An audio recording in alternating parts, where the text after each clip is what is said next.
What's going on, everybody? Such a nice day. So great to unpack during the end of my day and enjoy some good old quality time with my buddy Mario here. Oh, yes, for the record, I do look this way.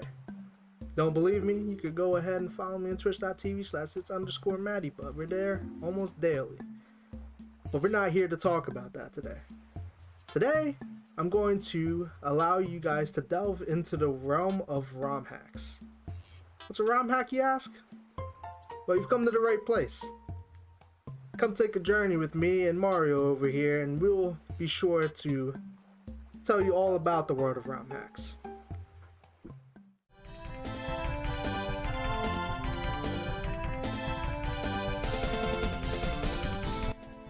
So what exactly is a Rom Hack?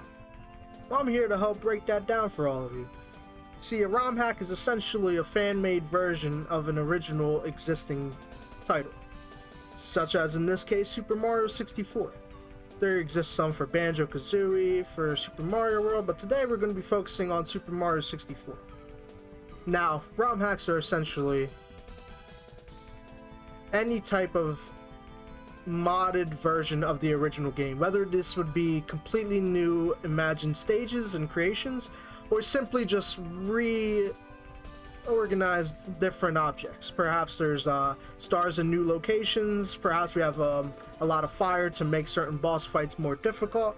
So some of those would, we could break these down to a few different categories. We got some concept hacks. For some examples, we got like Super Mario 64 multiplayer. We got Lawnmower, which is I'll put that on the screen in a bit. But so they introduced a new concept to the game, something that the game didn't originally have. In the case for multiplayer, we got the ability to play with a friend or friends in some scenarios. We got retexture hacks, which is pretty much just the original game. There's not too much that has changed, except for maybe the character you're playing as, or just the surroundings and the textures of the surroundings around you. We call these retextures, but there's not too much to explore here. Then we got original hacks such as Star Road, Last Impact. I had PvZ, Plants vs. Zombies, 64 on the screen. We have some original hacks. We got some of the iconic ones, Star Road, Last Impact. There's a lot of big ones there. These are hacks that are completely from scratch. We have completely new levels, sometimes even boss fights. We will see new textures and a lot of new assets to the game, and they are really lively and can offer a lot. Then we have kaizo hacks. We won't focus on this too much today, but kaizo hacks, some of the more popular ones are the King Boo's Revenge series, 74 Extreme Edition, Night of Doom, etc. And kaizo hacks are very difficult hacks, and they will push players to their absolute limits. These are not for the faint of heart.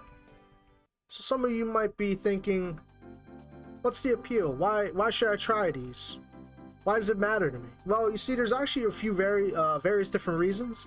One, it's simply a refreshing way to experience a classic game that some of us may have grown up with, or some of us are just curious about, because it's a pretty popular title, SM64. But it's really refreshing. You get to experience that game. For some of you, such as myself, you get to experience that childhood game, such a classic game, and it has that nostalgia factor. Also, there's a really active community, pretty large one at that, and they're active in both ways of creating ROM hacks almost daily, as well as accepting new members and making them feel at home. I've been a member of the community for some time now, and let me say, there's definitely a lot of walks of life, and all these people come together to enjoy something we all have come to know and love. And that is SM64. Might be a little dramatic, but listen, it's pretty cool, some pretty cool people. And so I would say those are some good reasons to jump into this game.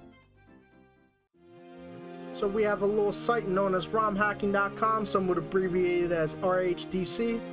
This is a site founded by Simple Flips, and it's come together with a group of people that have worked together to help him create such a wonderful little site for people who are into ROM hacks.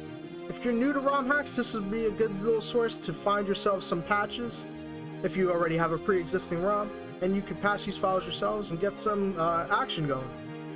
The site's pretty good at tracking the difficulty of these hacks for the most part, and they would separate anything that could be kaizo tier, whether it be an easier kaizo or difficult, task only, whatever it may be. They usually have their own categories, so you can steer clear of those if you're a new player.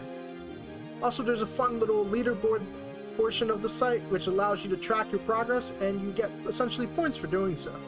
You track how many hacks you've completed, the progress of the hacks you're working on, and as you complete hacks over time and submit them, you get a placement on the leaderboard. Of course, some of the top players are people who also delve into kaizos, but it doesn't mean you can't have some fun with some friends perhaps, and just trying to track your progress as you move along. It's a fun little site, it's pretty brand new, and it's been growing, and it's a pretty cool concept. So what do you think, Mario? I think that just about sums everything up. Yeah, like I said, I'd highly recommend playing Rom Hacks and getting into them if you haven't started already. RHTC is a great way to get connected and figure out some hacks that will be right for you, and if you want to venture into kaizos as well. But now, if you'll excuse me, I'm going to enjoy the rest of this nice view with my buddy Mario here. But yeah, honestly, if you guys like what you've seen, this was helpful for some of y'all, I'd really appreciate it if you guys give it a like, comment, and subscribe. Let me know how y'all feeling about it, and I'll try to post some more content regularly. But for now, it's time for me to say deuces. Peace out, y'all.